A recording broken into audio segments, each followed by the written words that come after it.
जय हिंद, वंदे मातरम। साथियों, जैसा कि हमने पहले कहा था, हम शिव वर्मा द्वारा रचित मौत के इंतज़ार में जो एक सच्ची पुस्तक है, उसकी एक एक करके सभी कहानियाँ आप सबके सामने लाएंगे। तो आज पहली कहानी है इस पुस्तक की। बुश का वाचन मैं आप सबके सामने कर रहा हूँ। आप भी पढ़ेंगे और हम भी पढ़ेंगे ये कहानी। तो हम निकालते हैं पहली कहानी, जो मौत के इंतज़ार में शिव वर्मा द्वारा रचित पुस्तक है। उसकी पहली कहानी आप सबके सामने मैं प्रस्तुत कर रहा हूँ।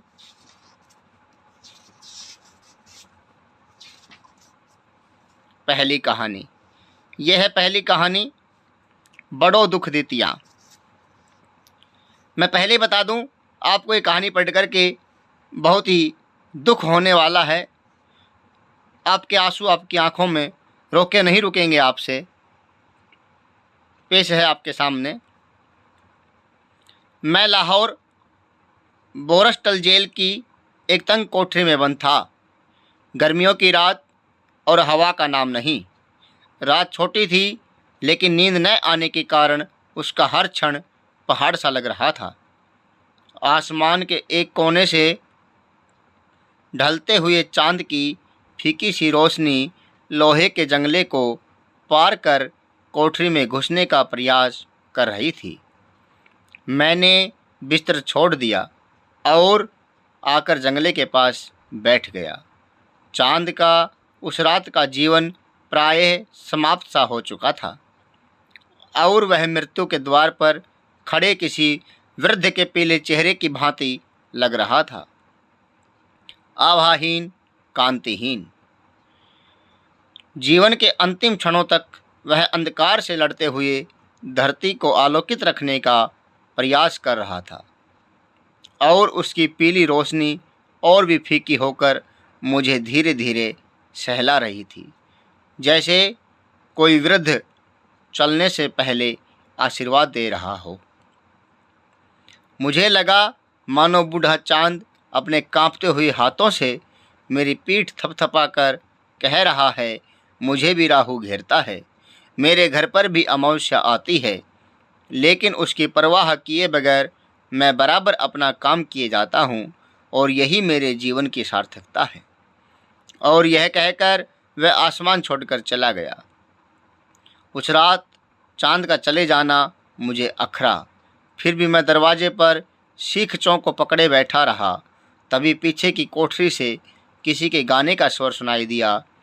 पानी का घड़ा बजाकर कोई कैदी गा रहा था, बड़ो दुख दितिया, सोऊं न दितिया आँखियाँ वे। गाने के दर्द भरे स्वरों ने रात की उदासी को और भी बोझिल बना दिया। शायद कानून ने दो दिलों को मिलने से पहले ही जुदा कर दिया है, मैंने सोचा। और अब अभागा बिरही अपनी प्रेयसी की याद में रात में भी जाग रहा है। बाहर की दुनिया में भी ठीक इसी प्रकार दो अलसाई आँखें अधीर होकर कह रही होंगी, सौ न दितियाँ अखियाँ वे। लेकिन जेल में तो चोर, डाकू या फिर सरकार के कोप भाजक ही आते हैं। अंतर में इतनी व्यथा छिपाए यह बेचारा बिरही यहाँ कैसे और कहाँ से आ फंसा, यह जानने के लिए मेरा मन आतुर हो उठा और मैं भोर की किरण फूटने की प्रतीक्षा में जाकर अपने बिस्तर पर लेट गया। कैदी गाता रहा, गाता रहा।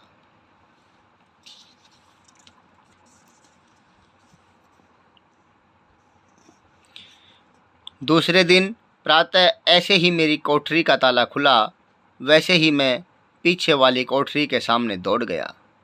देखा, एक 22-23 वर्ष का अंधा युवक जंगला पकड़े इस आशा से बैठा है कि कोई हाथ पकड़कर उसे पानी के नल तक पहुंचा दे। युवक सुंदर और सुडौल था और उसके चेहरे के चेचक के गहरे दाग भी उसकी एक समय की सुंदरता को छुपा नहीं पा रहे थे। रात को तुम ही गा रहे थे, मैंने पूछा। गा नहीं रहा, गा नहीं, रो रहा था बाबूजी, उसने उत्तर दिया और मांग की कि मैं उसे पानी के नल तक पहुंचा दूं। उस समय अधिक बात करने का अवसर नहीं था, अस्तु उसे नल के पास छोड़कर मैं चला आया। कुछ दिनों बाद हमारे केस के सभी लोग एक साथ एक बैरक में कर दिए गए और पंखा कुली के रूप में वह अंधा युवक भी हमारे ही पास भेज दिया गया। क्या नाम है तुम्हारा? मैंने पूछा। अमरी। क्या किया था? कुछ नहीं बाबूजी। कुछ तो किया ही होगा, नहीं तो सजा यूं ही हो जाती। चोरी की दफा लगाई थी। तुम और चोरी? मैंने कुछ विस्मय से पूछा। किस्मत में जेल लिखी थी बाबूजी, इसलिए यहाँ आ गया। वैसे मैंने चोरी नहीं की।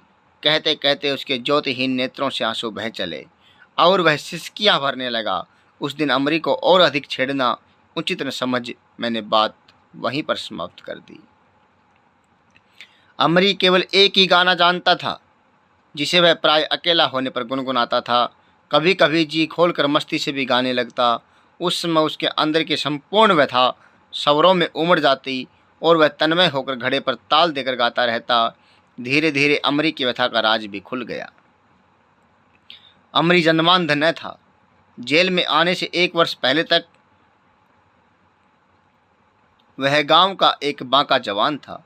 उसका गोरा चिट्ठा रंग, सुडौल शरीर, हष्ट पुष्ट भुजाएं और काली काली तैरती हुई बड़ी बड़ी आंखें गांव की लड़कियों के बीच चर्चा का विषय थी। अमरी चाहता तो कुछ दिन सबका कन्हैया बन सकता था, लेकिन उसने वैसा नहीं किया। गांव की लड़कियों में जग्गी उसे सबसे अधिक पसंद आई और उसने उसे ही अपने दिल के एक कोने में बसा लिया। जग्गी को भी अमरी बहुत अच्छा लगा। दोनों ने एक दूसरे की आंखों में अपनी अपनी सूरत पहचान ली और वे लुक छिप कर मिलने लगे। गांव की बड़ी बूढ़ी औरतों को मामला भांपते देर न लगी। वे दोनों गांव में चर्चा का विषय बन गए। अमरी की विधवा माँ को जब पता चला कि उसके बेटे ने जग्गी को अपना बना लिया है, तो उसने उसके घर जाकर रिश्ता तय कर दिया। अमरी की मंगनी हो गई। मंगनी के बाद जग्गी का पहले की भांति अल्हड़पने के साथ घर से बाहर निकलना बंद हो गया। जब दूर से अमरी को आता देख शर्म से जग्गी का चेहरा लाल हो जाता। उस समय सहेलियों का छेड़ना उसे अच्छा लगता, फिर भी वह उन्हें चिढ़कती और छुड़ाकर भागने की कोशिश करती। दोनों के ही निकट भविष्य के ख्वाब देखने और कल्पनाओं के महल खड़े करने के क्षण थे। तभी कुछ दिनों बाद अमरी को तेज ज्वर के साथ चेचक निकल आई। गांव का मामला था, उपचार के स्थान पर टोना टोटका ही अधिक चला। माता को प्रसन्न करने के लिए अमरी की माँ ने कोई कसर न छोड़ी, लेकिन देवी खाली हाथ जाने को तैयार न थी। पूजा पाठ, चढ़ावा आदि कुछ भी काम न आया और शीतला ने अंत में अमरी की दोनों आंखें मांग ली। वह अंधा हो गया। जग्गी ने जब सुना कि अमरी की आंखें नहीं रही, तो वह बहुत रोई। उसकी बड़ी बड़ी भीगी आंखों में अपनी सूरत पहचान कर वह राजी खुशी उनमें कैद हुई थी। जिन आंखों के प्रकाश में उसने अपना जगमगाता भविष्य पहचाना था और जिनकी पलकों की छाया में बैठकर एक सुखी जीवन की उसने कल्पना की थी, जब वही आंखें हमेशा के लिए अंधी हो गई, तो उसके सारे स्वप्न ताशों के महल की भांति चरमरा कर बैठ गए। अमरी धीरे धीरे स्वस्थ होकर चलने फिरने लगा। उसकी लाठी जो कभी उसके बांकेपन की निशानी थी, अब उसका सहारा बन गई और वह उसे टेक कर गांव के बाहर तक जाने लगा। गांव में शहरों जैसी रोकथाम नहीं होती है, और एक दिन जब अमरी खेत की मेंढ के सहारे लाठी टेकता जा रहा था, तो गांव के बाहर जग्गी ने उसे रोक लिया। तू यहाँ क्या कर रही है जग्गी? अमरी ने उसका स्वर पहचान कर पूछा। अमरी को सूरदास की हालत में देखकर जग्गी को रुलाई आ गई और वह सिसकियां भरने लगी। मेरा क्या होगा अमरी? उसने रोते रोते पूछा। कल वे लोग मंगनी तोड़ने की बात कर रहे थे। अमरी कुछ देर खामोश खड़ा रहा। उसकी समझ में न आ रहा था कि वह क्या कहे। फिर साहस बटोर कर बोला, ठीक ही तो सोच रहे हैं वे लोग। अब मैं आंखों से अपाहिज हूँ जग्गी, और एक अपाहिज के साथ अपनी इकलौती बेटी को कौन बांधना पसंद करेगा?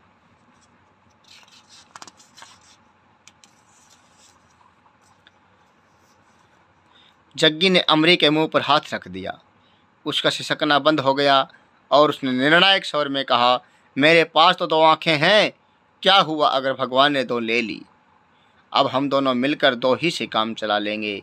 तू फिक्र न कर और देख, मैं तुझे छोड़कर कहीं नहीं जाऊंगी। दूसरे मर्द के घर तेरी जग्गी नहीं, उसकी लाश जाएगी। जग्गी की बातों से अमरी की ज्योतिहीन आंखों में पानी भर आया।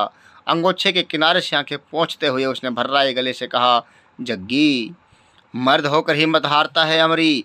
उसने दृढ़ता भरे स्वर में कहा, तू जी अच्छा न कर, तुझे सामने बिठाकर मैं सब झेल लूँगी, सब पार कर लूँगी। यह कहकर उसने अमरी के दोनों कंधों पर हाथ रख दिए। बोली, मैं जा रही हूँ अमरी, मुझसे भागने की कोशिश न करना, बाकी सब मैं ठीक कर लूँगी।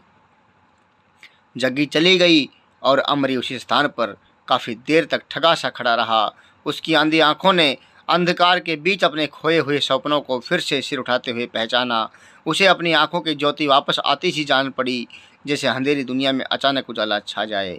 उधर जग्गी के निर्णय को लेकर गांव में फिर चहलगोइयाँ शुरू हो गई। जहाँ भी 4 औरतें एक स्थान पर जमा होती, वहीं जग्गी प्राण चल पड़ता। कोई कहती, मरी ने खसम भी चुना तो अंधा। दूसरी कहती, बेहया है, बेहया, देखा नहीं अपनी माँ को कैसे पटर पटर जवाब दे रही थी। तीसरी कहती, अंधी जवानी का नया इश्क है, तभी इतना उछल रही है। चौथी कहती, जब सारी जिंदगी अंधे को घर बिठला कर खिलाना पड़ेगा तब समझेगी। चक्की पीसते पीसते बछड़ी की गर्मी ठंडी पड़ जाएगी। जग्गी के घर वालों ने भी समझाया, डराया, धमकाया, लेकिन उसने अपनी जिद न छोड़ी। लोक लाज की परवाह किए बगैर उसने साफ कह दिया कि एक बार अमरी की होकर अब वह और किसी की नहीं बनेगी। एक दिन अमरी लाठी टेकता हुआ पड़ोस के गांव तक चला गया और जब लौटा तो शाम का झुटपुटा हो गया था। वह अपनी सामर्थ्य भर तेज चाल से गांव लौट रहा था, तभी पीछे से किसी परिचित गले की आवाज़ सुनाई दी। अपना नाम सुनकर वह ठहर गया। कौन? कृपाल सिंह। हाँ, मैं हूँ अमरी, बाजार से लौट रहा था, तभी तू दिखाई पड़ गया। दोनों में बात करते गठरी का बोझ हल्का हो जाएगा, यही सोचकर तुम्हें आवाज़ दे डाली। फिर बोला, तू जरा मेरी इस गठरी के पास बैठ जा, मैं मैदान हो लूँ, फिर एक ही साथ चलेंगे। अमरी एक किनारे खड़ा हो गया और कृपाल सिंह गठरी उसके पास छोड़कर एक तरफ चल दिया। कृपाल सिंह को गए अभी कुछ मिनट ही बीते होंगे कि कई व्यक्तियों ने आकर अमरी को घेर लिया। साला बीच बाजार से गठरी उठाकर भाग आया और अब पकड़े जाने पर अंधा बन रहा है, एक ने कहा। परिस्थिति भांपते अमरी को देर न लगी। वह समझ गया कि संभवतः कृपाल सिंह बाजार से किसी का माल उठाकर लाया था और पीछा करने वालों से बचने का उपाय न देखकर माल छोड़कर भाग निकला है। कृपाल सिंह पहले भी एक बार इस प्रकार की हरकतें कर चुका था और उस संबंध में जेल भी काट चुका था। उसने पकड़ने वालों को सारी स्थिति बतला दी और कृपाल सिंह का नाम भी बता दिया। कृपाल सिंह का पुराना इतिहास था, लेकिन माल बरामद हुआ था अमरी के पास से। पुलिस ने दोनों को पकड़ दिया। अब देखिए, विचार करिए कि पुलिस ने दोनों को पकड़ लिया। एक अंधे व्यक्ति को भी चोरी के मामले में, जिसको रास्ते का नहीं पता, जो कुछ देख नहीं सकता, उसको भी पुलिस ने पकड़ लिया। इतना अंधा कानून, एक व्यंग्य देखिए आप। अब देखिए किस तरह की व्यवस्था है हमारी। पुलिस ने दोनों को पकड़ लिया। अमरी उसी संबंध में 2 महीने की सज़ा लेकर आया था और 2 महीने की सज़ा भी हो गई। जिस दिन पहले उसने परिस्थितियों से समझौता कर लिया और जब भी कभी उसे जग्गी की याद आती तो वह उसी एक गाने में डूब जाता, बड़ो दुख देतियाँ आँखियाँ वे।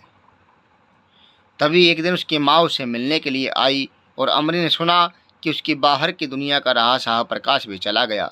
जग्गी के माता पिता ने उसकी इच्छा के विरुद्ध जब किसी दूसरी जगह उसका रिश्ता तय कर दिया तो एक दिन वह गांव के बाहर वाले कुएं में डूबकर मर गई। अमरी माँ से मिलकर जब वापस आया तो ऐसा लगा मानो वह लंबी गहरी बीमारी से उठकर आ रहा हो। वह आकर चुपचाप दीवार के सहारे सर पर हाथ रखकर बैठ गया, न बोला न रोया। उस समय उसकी हालत देखकर सहसा कुछ पूछने का साहस नहीं हुआ, लेकिन जब उसने शाम के खाने को भी हाथ नहीं लगाया तो मैंने जाकर उसकी तबीयत का हाल पूछा। सिर पर स्नेह के एक स्पर्श और सहानुभूति के 2 शब्दों ने अमरी का बांध तोड़ दिया और वह मेरे घुटनों पर सर रखकर फूट फूट कर रोने लगा। बहुत कुछ पूछने पर उसके मुंह से केवल इतना निकला, आंखें खोकर भी बाहर की दुनिया में मिली रोशनी की एक किरण बाकी थी, भगवान से वह भी देखी न गई। अब तो चारों तरफ अंधेरा है बाबू, यह कहकर वह फिर रोने लगा। उस दिन से अमरी का गाना बंद हो गया और वह खामोश और उदास उदास सा रहने लगा। जैसे जैसे उसकी रिहाई का दिन करीब आने लगा, वैसे वैसे उसके व्यवहार में एक प्रकार की विक्षिप्तों जैसी बहक बढ़ने लगी। वह घंटों खामोश बैठा रहता, फिर बुदबुदाता और कहता, मैं जेल से बाहर नहीं जाऊंगा। धीरे धीरे उसकी बहक बढ़ती गई और उसने हर किसी से अपना वही वाक्य दोहराना प्रारंभ कर दिया।